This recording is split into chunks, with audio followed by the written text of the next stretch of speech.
El Señor está con ustedes. Y con tu espíritu. Proclamación del Santo Evangelio según San Lucas. Gloria a ti, Señor.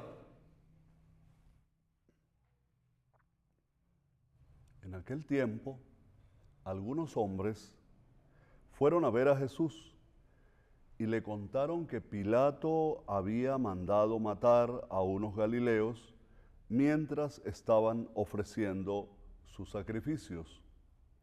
Jesús les hizo este comentario: ¿piensan ustedes que aquellos galileos, porque les sucedió esto, eran más pecadores que todos los demás galileos?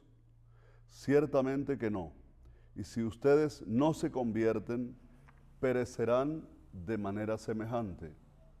Y aquellos 18 que murieron aplastados por la torre de Siloé, ¿piensan acaso que eran más culpables que todos los demás habitantes de Jerusalén? Ciertamente que no. Y si ustedes no se convierten, perecerán de manera semejante. Entonces les dijo esta parábola: un hombre tenía una higuera plantada en su viñedo. Fue a buscar higos y no los encontró. Dijo entonces al viñador: mira, durante 3 años seguidos he venido a buscar higos en esta higuera y no los he encontrado. Córtala. ¿Para qué ocupa la tierra inútilmente? El viñador le contestó: Señor, déjala todavía este año. Voy a aflojar la tierra alrededor y a echarle abono para ver si da fruto. Si no, el año que viene la cortaré. Palabra del Señor. Gloria a ti, Señor Jesús. Bien,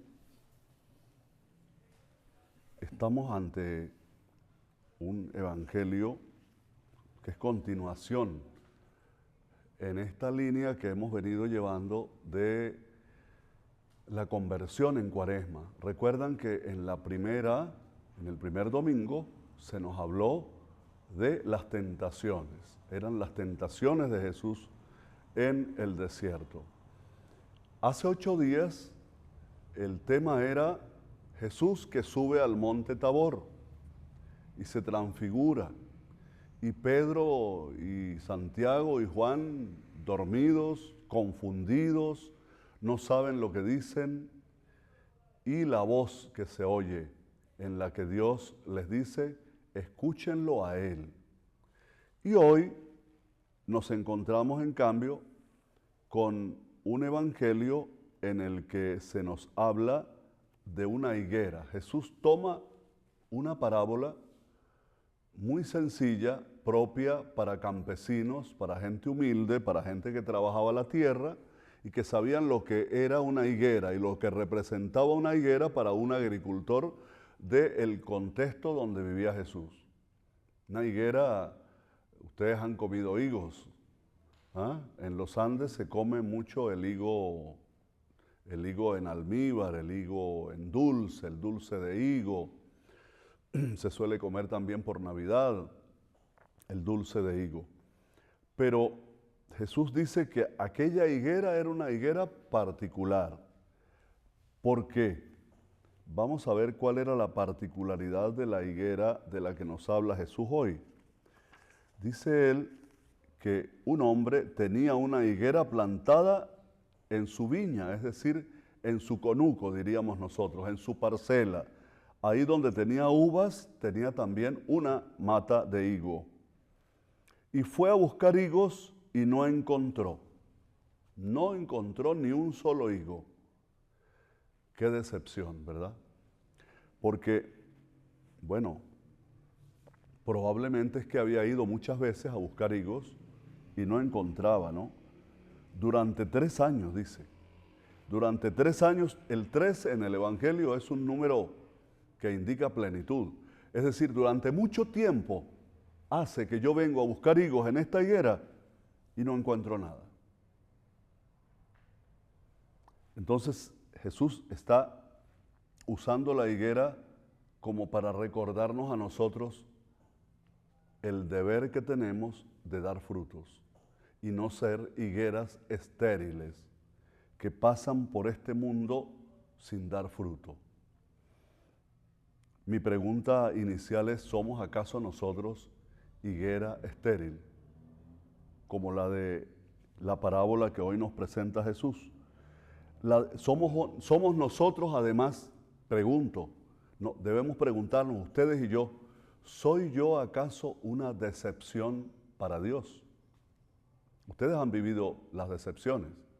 ¿Quién de nosotros no ha estado decepcionado? ¿Y cuándo se decepciona uno? Se decepciona generalmente cuando tiene por delante una meta, tiene un objetivo, tiene unos planes y esos planes se te caen y no se logran. Eso te decepciona. Te decepciona de una persona porque esperaba esto de ella y no se dio. Te decepciona de un proyecto, te decepciona un líder, te puede decepcionar. Te decepciona la iglesia. Te decepciona un líder religioso, por ejemplo, te puede decepcionar. Entonces, hay decepciones. Y este dueño de la viña está decepcionado. Tan decepcionado está que dice al agricultor, al que le trabajaba la parcela, ¿qué le dice? Le dice que por favor la corte.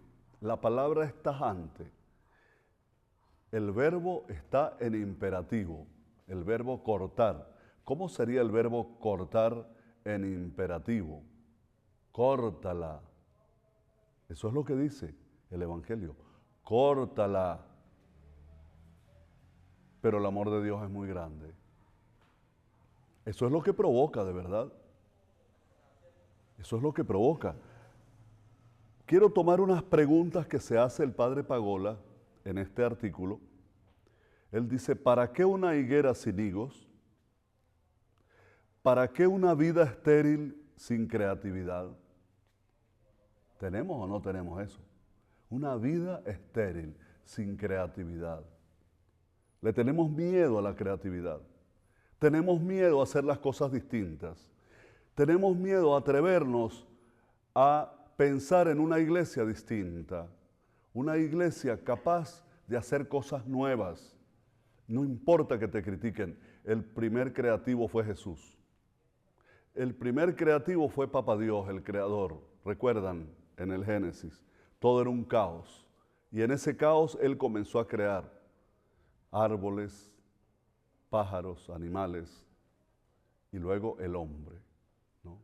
Lo más maravilloso, lo último que Él crea, el hombre. Entonces, ¿para qué una vida estéril sin creatividad? Qué triste. Dios es el primer creativo. Todos los días hace algo nuevo. Estamos saliendo desde Ciudad Caribia. Y déjenme decirles que no he visto todavía, porque aquí los atardeceres son una tarjeta postal, porque está el mar abajo y nosotros estamos en la montaña. Y los atardeceres son un regalo. No he visto todavía el primer atardecer igual y no lo veré nunca, porque Dios es tan creativo que cada tarde tiene un pincel y unos colores distintos para pintarnos un paisaje distinto. Entonces, Dios es infinitamente creativo. ¿Qué pasó con nuestra creatividad cristiana? ¿Para qué un cristianismo sin seguimiento práctico a Jesús? Dice el padre Pagola.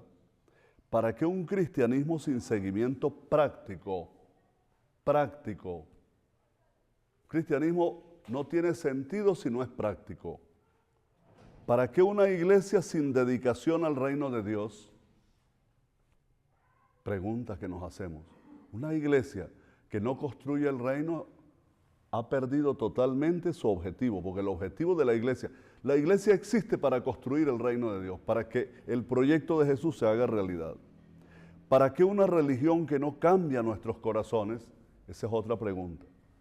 O sea, si yo tengo una religión, esa religión no me cambia el corazón.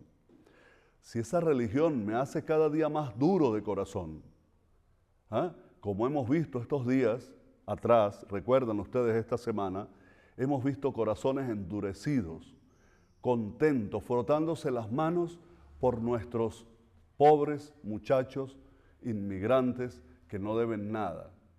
No es que todos sean unos santos, pero hay un buen grupo de ellos que no deben nada y que se los llevaron a una cárcel de máxima seguridad nazi, con todas las características de un campo de concentración nazi en El Salvador. Y hay gente, venezolanos y venezolanas, que se han frotado las manos con eso. Entonces la pregunta del padre Pagola me parece que va muy bien, ¿no? ¿Para qué una religión que no cambia nuestros corazones? Y sigues siendo religioso, que es lo más. Y sigues diciendo que eres cristiano. ¡Qué vergüenza! ¡Qué vergüenza una cristiana o un cristiano así! ¿Para qué un culto sin conversión y una práctica que nos tranquiliza y confirma en nuestro bienestar? Un culto sin conversión y una práctica. Voy a misa el domingo. Voy a misa el domingo para tranquilizar y confirmar mi bienestar. Y de ahí regreso. ¡Qué tremendo cristiano soy! Ya fui a misa. Me confesé. Comulgué. Y sigues frotándote las manos por el dolor del pobre. Yo suelo decir, ¿no? Y lo vuelvo a repetir aquí, que a quien se mete con el humilde, con el pobre, con el encarcelado, el Evangelio de Jesús lo dice clarito, lo espera el infierno, el castigo eterno. ¿Para qué preocuparnos tanto de ocupar un lugar importante en la sociedad si no introducimos fuerza y transformación con nuestras vidas? Entonces somos higueras estériles, somos higueras que no damos frutos cada vez que pasa eso. ¿Para qué hablar de las raíces cristianas de Europa, por ejemplo? ¿O para qué hablar de las raíces cristianas de América Latina y llenarnos la boca diciendo que somos el continente de la esperanza, si en el fondo es el continente más desigual, en el que viven unas cuantas familias que ni se han enterado que existen los pobres en América Latina? Hermanas y hermanos, vidas estériles es lo que somos cuando no damos fruto. Y Dios en su infinita bondad dice, yo voy a seguir apostando por ustedes. Eso es lo hermoso, ¿no? El viñador, ¿no? El viñador, que en este caso es Jesús, el viñador dice, Señor, déjala todavía este año. O como decimos nosotros en criollo, vamos a darle una oportunidad. Se merece otra oportunidad. Y Dios nos da infinitas oportunidades. Es probable que esta cuaresma es una de esas oportunidades que nos está dando. Entonces, dice, vamos a darle, Señor, déjala todavía este año. Vamos a darle una oportunidad más. Déjala todavía esta cuaresma. Es verdad, el año pasado esta persona no daba fruto. Este cristiano era estéril, no hacía nada. Era una higuera sin frutos.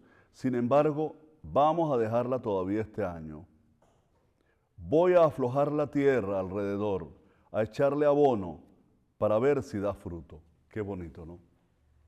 Entonces uno imagina el agricultor ahí con la chícora y la pala, cavando alrededor de la higuera y poniéndole agua y buscando abono. En aquel tiempo era estiércol que se buscaba y se le echaba, o tierra buena, tierra abonada, para echarle alrededor, a ver si da fruto.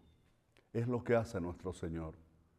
Nos pone alrededor personas buenas, nos pone una buena lectura, nos pone un curso, nos pone que hagamos un poco de meditación y de oración, que hagamos más oración.